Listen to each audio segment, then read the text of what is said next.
안녕하세요. 올해 45살 결혼 13년 차에 이혼한 돌싱녀입니다. 지난 10년간 워킹맘으로 일을 하다 3년 전부터 친구와 작은 사업을 하나 시작했는데 일이 점점 바빠지면서 집안 살림에 소홀해질 수밖에 없었죠. 그런 어느 날 우리 집 건너편 1층에서 보일러 설비 가게를 하시는 아저씨한테 연락이 온 겁니다. 1년 전 우리 집 건물의 보일러를 새로 교체하면서 연락처를 알고 있었던 거죠. 그때 이후 한 번도 연락을 주고 받은 적이 없었는데 갑자기 아저씨한테 연락이 오니 무슨 일인가 싶었던 겁니다. 어머나, 아저씨가 어쩐 일이세요? 한동안 대답을 주저하던 아저씨가 어렵사리 꺼낸 첫 마디가 저기, 경민 엄마 너무 놀라지 말고 들어요. 네, 그리 뜸들이지 말고 말해보세요. 경민 아빠가 아무래도 2층 아가씨랑 그렇고 그런 사이인 것 같아. 보통 사이가 아닌 것 같단 말야. 우리 집은 4층 다가구 건물로 원투룸 10가구를 임대 놓고 4층에 우리 가족이 살고 있었는데 남편과 아무래도 내연관계처럼 보인다는 여자는 약 석 달 전 201호 투룸으로 이사 온 30대 초반의 세입자였다. 아저씨, 증거는 있어요? 하고 묻자. 경민 엄마한테 내가 왜 흩은 소리를 하겠어. 내 눈으로 직접 확인한 건데 며칠 전 경민 엄마가 3층 복도의 전등을 교체해 달라고 했었잖아. 그날 경민 아빠가 201호에서 나오는 걸 봤다니깐. 근데 오늘 아침에 분명 경민 아빠 차 끌고 출근하는 거 봤거든. 근데 지금 차가 1층에 주차가 되어 있는 거야. 이 정도면 뭔가 수상하지 않아. 나는 바로 집으로 달려갔습니다.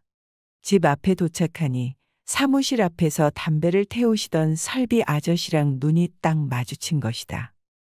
그때는 나도 모르게 물에 빠진 사람 지푸라기라도 잡는 심정으로 설비 아저씨에게 기대고 싶었는지도 모르겠다. 아저씨, 저 혼자는 못 올라가겠어요. 아저씨도 내 심정을 알고 있다는 듯 나한테 이깟 일로 도망치려 하지 말고 부딪혀 싸워라며 같이 가주겠다고 했다. 그때의 고마움이란 옆에 있어 준단 말 한마디가 왜 그리 크게 느껴지던지. 집에 신랑이 없는 걸 확인하고 나서는 아저씨가 1층으로 내려가더니 201호 전기 계량기를 확인하고 와서는 201호에는 분명 사람이 있는 것 같다고 해서 곧장 201호로 쳐들어갔다. 문 앞에서 10여 분 정도 실랑이가 이어졌고 문을 열지 않으면 경찰에 신고한다고 해서야 문이 열렸다. 헐, 정말이다. 알고 보니 신랑 거래처 사람들과 자주 가던 술집에서 일하는 여자인데 오래전부터 신랑이란 그렇고 그런 사이였던 모양이다. 니들이 이러고도 사람이야. 어떻게 나한테 이럴 수가 있어. 여보, 내가 100% 잘못했어. 그러니깐 우리 더 이상 일 크게는 만들지 말자. 여보, 조금 진정해지면 다시 이야기하자면서 그들은 밖으로 나가고 저는 그대로 주저앉아 하염없이 눈물을 흘렸는데 설비 아저씨가 그런 절 불쌍하게 쳐다보고 있었죠. 밤새 한숨도 못 자고 내린 결론은 간단하였습니다. 그래, 더 이상은 안 돼. 이혼하자. 일 크게 만들지 않겠다는 조건으로 살고 있는 4층 다가구 주택을 받는 걸로 하고 이혼을 했답니다. 이혼 3개월째. 13년이나 옆에 있던 사람이 막상 없어지니 뭔가 간절해지는 것 같고 종종 그때가 그립기까지 하대요. 그렇다고 뭔가 새롭게 시작한다는 것도 사실 두렵고요. 그러던 차에 기분 전환차 집 근처 공원에 매일 새벽 운동을 하러 나가기 시작했습니다.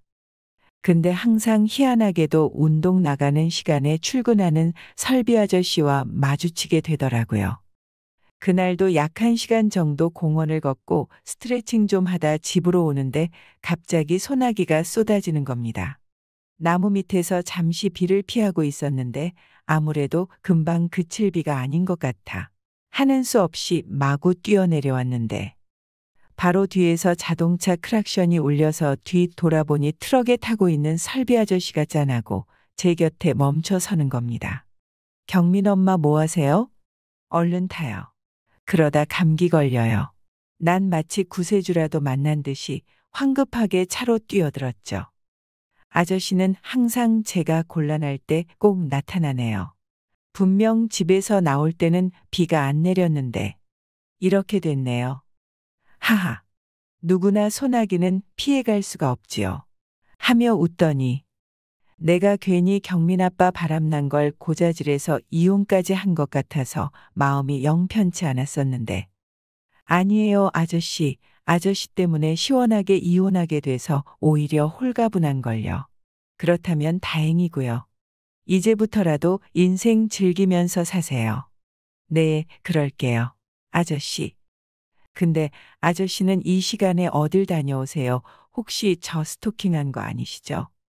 어떻게 이럴 때 딱 마주친데 무슨 운명처럼. 허허허. 내 마음을 어찌 알았지. 경민 엄마 정도면야 매일 따라다녀도 후회는 없을 것 같은데. 어머, 점잖게만 보이던 아저씨가 이런 농담도 할 줄 아시고. 암튼 새롭게 보이는데요. 아저씨도 혼자 되신 지 꽤 되셨죠? 왜요? 얼굴만 봐도 그래 보여요? 저는 혼자 산지 벌써 10년도 넘었죠. 아저씨도 많이 적적하시겠어요. 저는 이제 3개월 차인데 힘들어 죽겠어요. 호호. 뭐예요? 10년 호라비 앞에서 지금 나 놀리는 거예요. 경민 엄마. 짧은 대화를 나눴지만 좁은 차 안은 금세 웃음꽃이 피었다. 아저씨 때문에 비도 피하고 위자료도 톡톡히 받아냈는데 오늘 저희 집에서 저녁 식사라도 대접하고 싶은데 시간 괜찮으세요? 나야 경민 엄마가 불러만 주면 감사할 따름이죠. 즐거운 마음으로 흥얼거리며 주방에서 음식을 만들고 아저씨 생각에 절로 설레어왔다. 그날 저녁으로 해물칼국수와 보쌈을 먹고 복분자주를 3병이나 나눠 마시고 그만. 그날 이후 그 남자와 정식으로 교제하게 되었습니다. 그렇게 6개월가량 만났을까? 아저씨에게 나 말고도 따로 만나는 여자가 더 있다는 걸 알게 되었죠. 하긴 오랜 동안 혼자 살아온 남자가 아는 여자 하나 없었을까? 누구냐고? 무슨 사이냐고 물었더니 옆 동네에 혼자 사는 돌싱녀라는데 그냥 아는 사이래요. 그러면서 저한테 자기랑 재혼을 전제로 만날 거 아니면 더 이상은 못 만나겠다고 하더라고요. 헤어지자더군요. 자기가 나중에 크게 상처받을 것 같다면서요. 그 남자 말로는 내가 싫어져서가 아니라 더 많이 같이 있어주는 여자, 자기랑 어느 정도 형편이 맞고 서로 사랑해 줄 수 있는 여자와 연애하고 싶다는데 거기에 대고 내가 뭐라고 말할 수 있었겠어요. 내가 그 남자한테 확신을 주지 못했나 생각이 많아지더라고요. 아무튼 그렇게 헤어지게 되었던 거죠.